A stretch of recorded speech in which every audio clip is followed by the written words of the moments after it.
This is Fun Day Sundays Project 7 Customer Feedback Form. The Inside Scoop. Fun Day Sundays is such an exciting and cool place to hang out and enjoy some ice cream, from sampling new flavors to chilling with family and friends. The whole experience of being there is enjoyable. Tim and Tara want to know if their customers agree with this. They have created a customer feedback form to find out what their customers are thinking. As an incentive to participate, Fun Day Sundays offers them a chance to win a free Fun Day Sundays t-shirt. The form is brief and to the point, which further helps to encourage patrons to participate.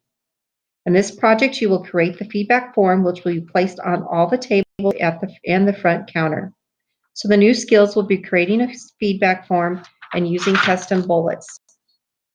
So first of all, we need to follow all the setup. So margins are 1 inch top, bottom, left, and right. So that's already automatic. So we need single, no additional spaces. So I'm going to go my paragraph and change that to 0 there, and then change line spacing to single. Hit OK. And then it wants font size 12, so I'm going to go ahead and change that to 12. Okay, and first thing you're going to do is you're going to insert the Fun Day Sundays logo and then key in the text as shown on page 27.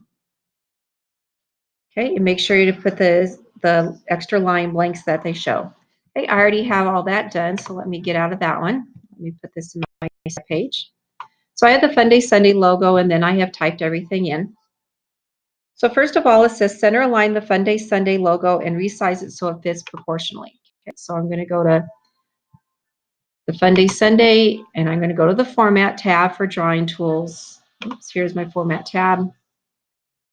And it says it no larger than 1.5 high, so 2.5 and 2.5 wide. So change that to 2.5 wide. Okay, and then it wants it in the center, so I'm going to use this positioning and go to this top center. Oops, I don't want it to do that, so let me get rid of that, and I'll just move it over to the center.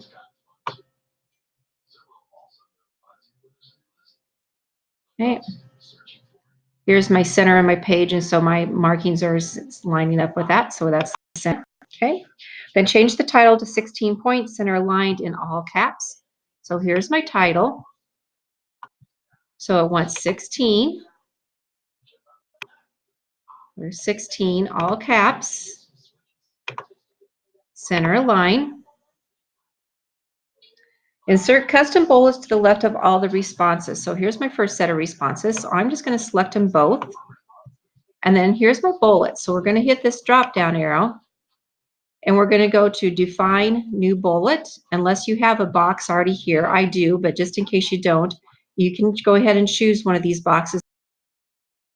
If you don't, go ahead and go to define new bullet. And we're going to find a symbol.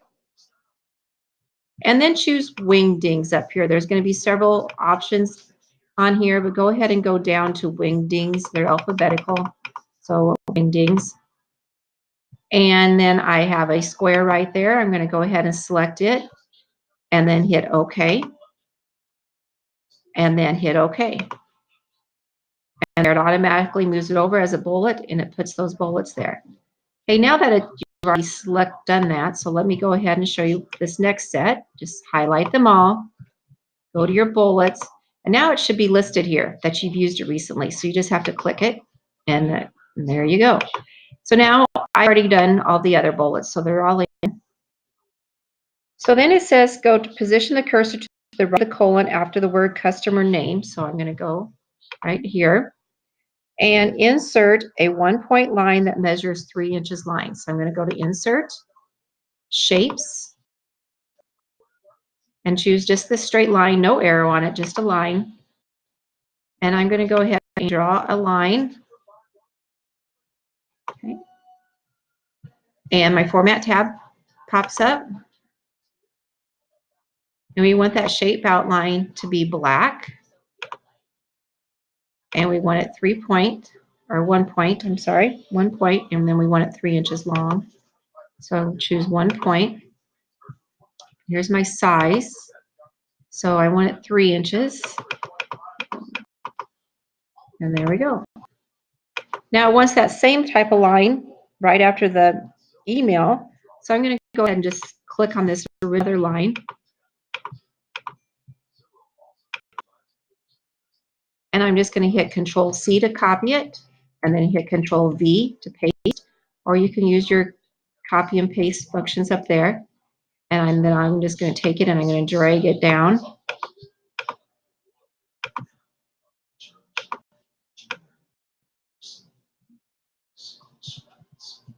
Down here by the email name. And you can just go ahead and insert a line too, instead of having to copy and paste. Okay, so go ahead and make sure you've resaved it and print it off and hand it in.